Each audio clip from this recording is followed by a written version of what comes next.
In this section of the video, we will be covering Lobo Achieve and how to schedule an appointment with your academic advisor. So once again, I'm going to share my screen and we're going to go back to the My UNM dashboard.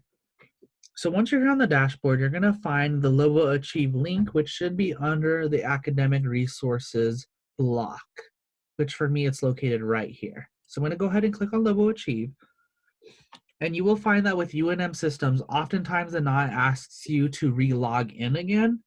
So I'm going to go ahead and stop sharing my screen again. I'm going to log in for just a second, and then I will start sharing my screen once more.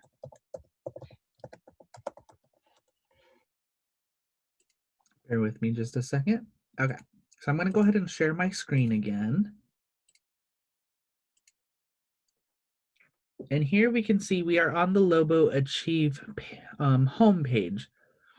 So on this page, it's going to give you some announcements from your academic departments. And if you scroll down, you will see your academic advisement departments listed here. Of course, this will be different for every student. It just depends on which department you have been applied to and have been admitted to. In my case, I am admitted in the College of Education, so that's why the College of Education Center for Student Success Advisement Center is showing up, and all of their pertinent advisors within that department are showing up as well.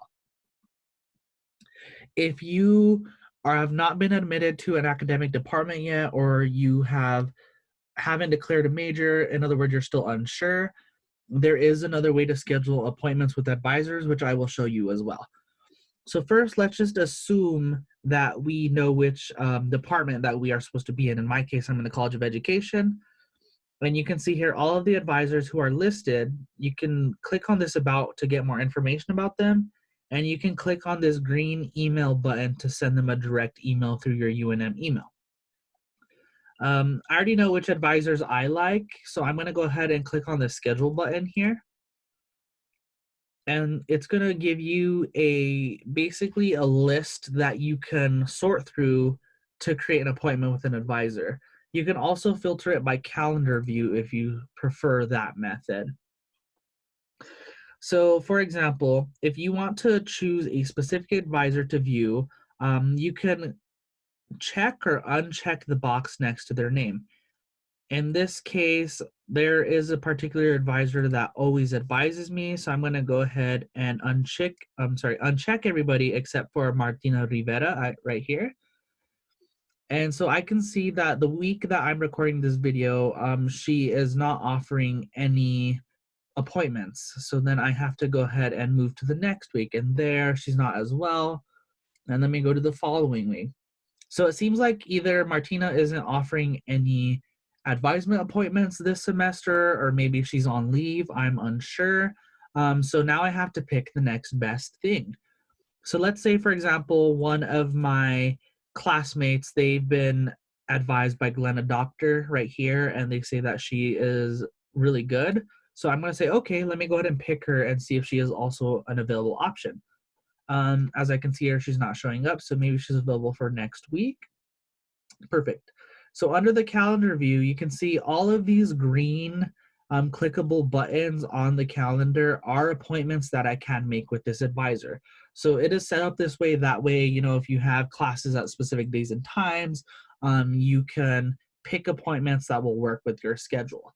So I'm just going to choose a random date. Let's say that I'm only available on this Friday from 9:30 to 10. So I'm going to click on that. It's just going to confirm with you who you are creating the appointment with, the date of the appointment, the time, and it's going to give you more information here. In this case, it's just letting us know that this appointment will be conducted via Zoom. So I will probably get a Zoom link sent to my email. If I have questions, I can email my advisors, so on and so forth. And the meeting type is just confirming again that this is going to be through Zoom.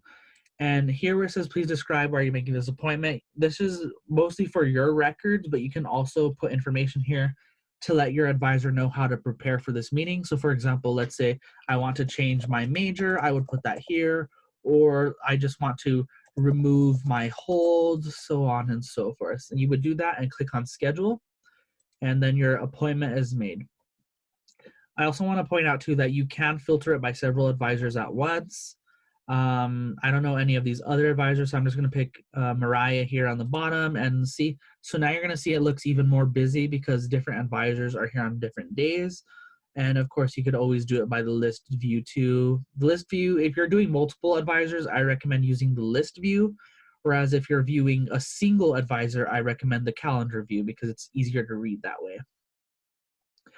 And so let's go ahead and go back to the home page.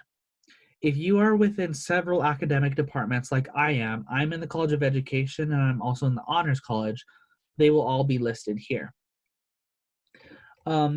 If you're doing something like a dual degree, which is where you are getting 2 bachelor's degrees in separate fields, so for example, let's say education and I don't know, arts and science, your primary academic advisement department is going to be the one that shows up here.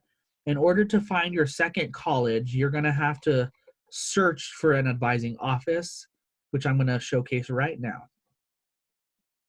So here on the top bar, you're going to see these clickable links. You want to click on the advising offices button, especially if you're a student who's undecided and is not in an academic department yet. So I don't know, I'm just going to pick something off the top of my head. Let's say I want to pursue a degree in accounting and business. So that means I have to find the Anderson School of Management. And looking here, the Anderson School of Management, they have 2 different advising offices, one for graduate students and one for undergraduate students. So then I would click on schedule appointment, and it's going to be the same exact system. You pick your advisors, you pick whether you want it list or calendar view, and then you create the appointment. There's a lot of departments here at the University of New Mexico. So if you're unsure where your major is being housed in which department, don't be afraid to reach out to these academic departments. It's always better to ask questions than to, go out through the semester never knowing and, that possibly hurting you in future semesters. So for example, the College of Arts and Sciences is a huge college in that it houses so many different subjects, ranging from, like chemistry to languages. So if you're not sure, there's always an email here as well, and there should be a phone number listed and a website as well. And, every department's different. Like if you see here, this one doesn't have a phone number listed, but it does have their website. So you will always have a means of reaching out to departments, advisors, and getting the information you need to know, especially if you're thinking about changing a degree or adding on a second major, a minor, so on and so forth. So that concludes this section of the video. In the next section, we're going to cover how to pay tuition through the Bursar account suite. So I'm going to go ahead and stop sharing my screen, and I'll see you in the next section.